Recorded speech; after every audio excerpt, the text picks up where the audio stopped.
So for this first one, atomic number 33, there's 43 neutrons and there are 33 electrons.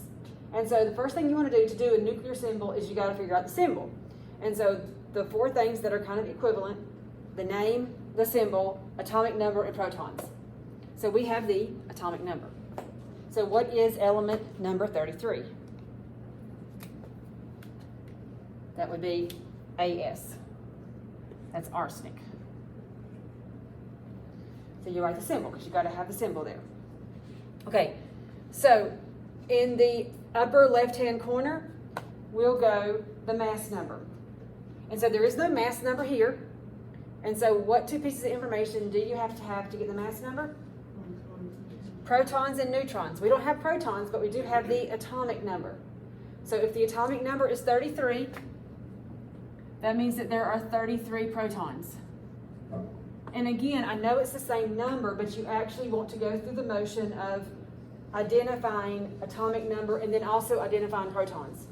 So that sticks in your head as information that's not the same piece of information, they just happen to be the same number. Then we have 43 neutrons.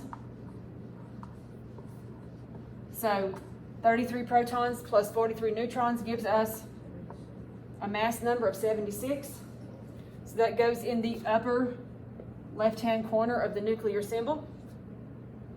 In the lower left-hand corner goes the atomic number, which we were given is 33. And then in the upper right-hand corner would be the charge if it's an ion. And so we figured out we had 33 protons. So we got a positive of 33. And then we have 33 negatives. So we have a negative of 33. And so positive 33 and negative 33 combine to give us neutral. So this is a neutral atom. So if you want to put a 0 there as a reminder to yourself that you actually did something, then you can, that's fine. Anybody have a question? Okay, the next one. We have the mass number of 81, 36 electrons, and a charge of -1. So we have to have a symbol in order to start putting numbers around it. We have the two corners, but we don't have the symbol to put in the middle of those corners. And so how can we use this information to get to the symbol? Well, we got charge, and we have electrons. And so if we use our little formula of our total positive minus our electrons, and it will add up to be -1. So we were given 36 electrons. So we have a total negative of 36. And so our total positive needs to be 35. So positive of 35 and a negative of 36 overall gives us a -1 charge. We needed that positive 35 because we need to know what the element is. And so if there are 35 protons, the element is bromine. And so our symbol would be Br.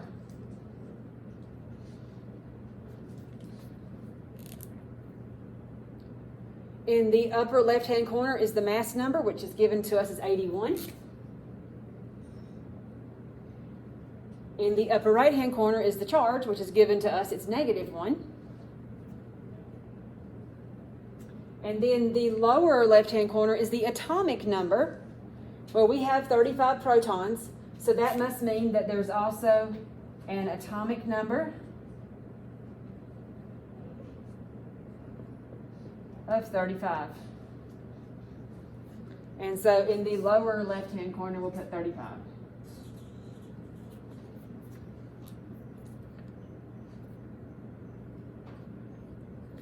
And then our last one, example number 3, we have a mass number of 42, 18 electrons, and 22 neutrons. So again, we have to have a symbol. and we don't know protons, we don't know element name, and we don't know atomic number. And so we've got to use what's here. And so we have two math equations we could use. We can use charge and electrons, or we could use mass number and neutrons. We don't have the charge to go with the electrons, so we can't use the electrons. But we do have neutrons and mass number. And so our number of protons plus 22 neutrons will give us 42 for the mass number. So how many protons? 20. And again, it's kind of difficult at your level to think of that as math because it's something you can do in your head. But the purpose is not to get the number 20, is to know how to get the number 20, or how to get, it could be, I just randomly choose elements, and there's 118, and then there's isotopes of every one of them, and there's ions of most of them. And so that's a lot of stuff to choose from. And you should be able to look at any of the numbers, any kind of set of numbers, and know that's this kind of information, it goes here, and that's this kind of information, it goes here. Okay, so element number 20, that's atomic number 20.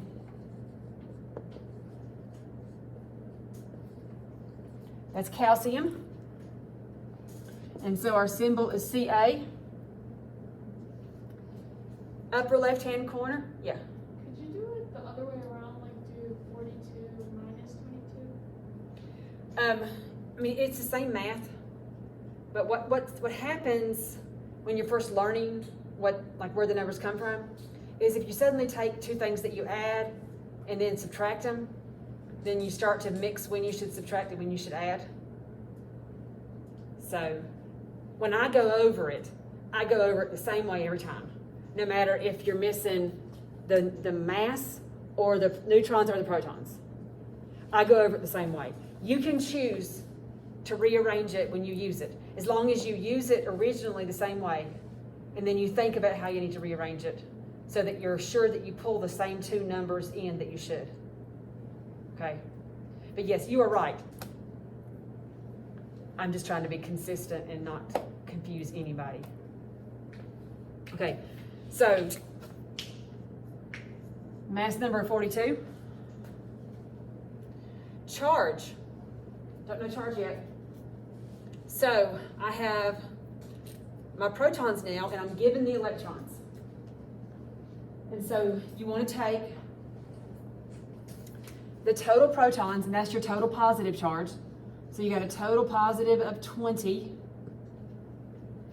and you have 18 negatives. And so you got a total negative of 18. And when you combine those, they're not the same number, so it's not neutral. You got more positives than you do negatives, and so you get a positive 2 charge. So mathematically, you probably just write 2, but it's not 2, it's positive 2. So you need to put positive in front of it or after it. And so in the upper right-hand corner, positive 2. Sometimes it's written 2 and then a positive sign. They mean the same thing. And then in the lower left-hand corner is the atomic number. It's atomic number 20. So that's again, this is the nuclear symbol portion. The nuclear part is the stuff on the left-hand side, and the symbol portion is the symbol for the element and any charge. The charge goes with the element symbol. It's not part of what's in the nucleus because the electrons are on the outside. Okay.